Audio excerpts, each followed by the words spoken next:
Hello, তো সবাই কেমন আছো? আজকে একটা নতুন ভিডিও নিয়ে চলে এসেছি তোমাদের সাথে। তো আজকে যাচ্ছিলাম মায়ের সাথে। তোমার মা পার্লারে যেতেই চায় না, মাকে আমি জোর করে টেনে টেনে নিয়ে গেছি। তো আমরা যাচ্ছিলাম, একটু বিকেল বিকেল হয়ে গেছিলো তখন। এই মাঠটায় না অনেক মাছ জমেছিল, তাই মা দেখাচ্ছিল। আর এখান থেকে একটা অটো চলে যাচ্ছিল, ওর জন্য আমি এক দৌড়ে এক ছুট লাগিয়ে রাস্তা চলে গিয়েছিলাম। পরে আমার ছোট্ট বোনটার সাথে দেখা হয়ে গেছিল। বুনু, তুমি কোথায় যাও? বল, কোথায় বাড়ি? বলে বাবা লে তোজা দাদা রে বাড়ি পুজু পুজু পুজু পুজু পুজু পুজু না ওরে ভিডিও বানাবে তোর মামি সামনে দাঁড়িয়ে রয়েছে পুরো।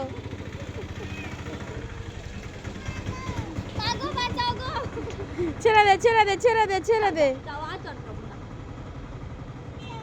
আমি দিয়াকে এমনি দাঁড়াতে কিছু আটকাইনি। এই এক্ষুনি বেরিয়ে গেল, তাই না? ভালো আছো? তো অনেকদিন পরে চলে এসেছি। আমি না আসলে বৌদি ভীষণ খুশি হয়, আর আমিও ভীষণ ভালোবাসি বৌদিকে। তো আমারও খুব ভালো লাগে আসতে এখানে। তারপরে আমার মাকে একটু আইব্রো করিয়ে অনেক দিন থেকে জোড়াজড়ি করে করে করে করে আজকে ফার্স্ট টাইম আমি ফেসিয়াল করাতে নিয়ে এসেছি। জানো তো তোমরা, অনেক জোড়াজড়ি করতে হয়েছিল আমার, তারপরে এসছে। এত কষ্ট করে রাজি করিয়েছি মাকে। মায়ের ফেসিয়াল করে দিচ্ছিল, আর মার এত আরাম লাগছিল, মা তো প্রায় ঘুমিয়ে ঘুমিয়েই পড়বে। আমি বারবার ডাকছি, ও মা ও মা, ঘুমিয়ে বললে না তো, ঘুমিয়ে বললে না তো। মা বলছে না না, আমি ঘুমাইনি, আছি আছি জেগে আছি।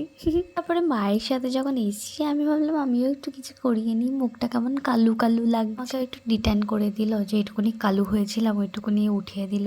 তো আমি একটু আইব্রোও করেছিলাম, আমার আইব্রোগুলো অনেক বড় বড় হয়ে গেছিলো, অনেক দিন করা হয় না তার জন্য।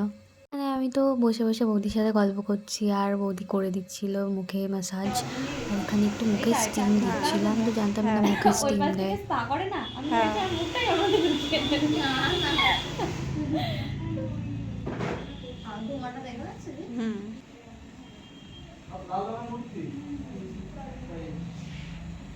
কি হয় স্টিম দিলে মুখে? ভালো হলেই ভালো।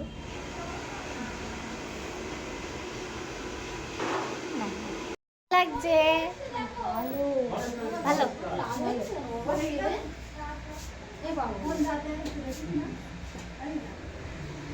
কি হচ্ছে? কিছু হলে না সবার আগে মার কথাই মনে পড়ে। কি হচ্ছে?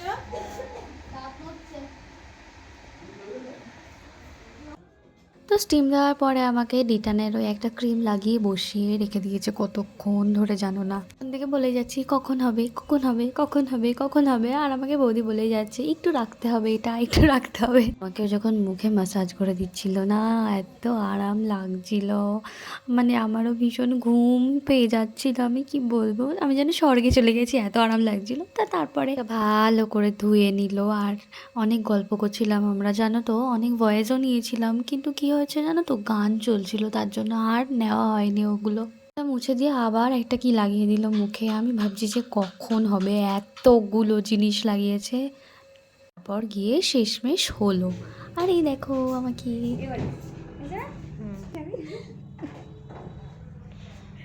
বন্ধ করতে তোমাকে বলেছি, কাকিমার মতো লাগছে। কেন তুই কাকিমা নাকি? তুই কাকিমার মতো লাগবে? তোর কাকিমার বয়স হচ্ছে, তাই কাকিমার মতো লাগবে। আরে চুল বেঁধেছি এই জায়গায়, তাই এখন চুল সব জায়গায় সবাই বাঁধে। আর এই মার সাথে একটু মজা করছিলাম, আর কিছুই না। তো এই যে আমার ফাইনাল লুক, আমাদের তো কমপ্লিট হয়ে গেছে সব কিছু। এবার আমরা বাড়ি যাব, এবার বাড়ি যাওয়ার পালা।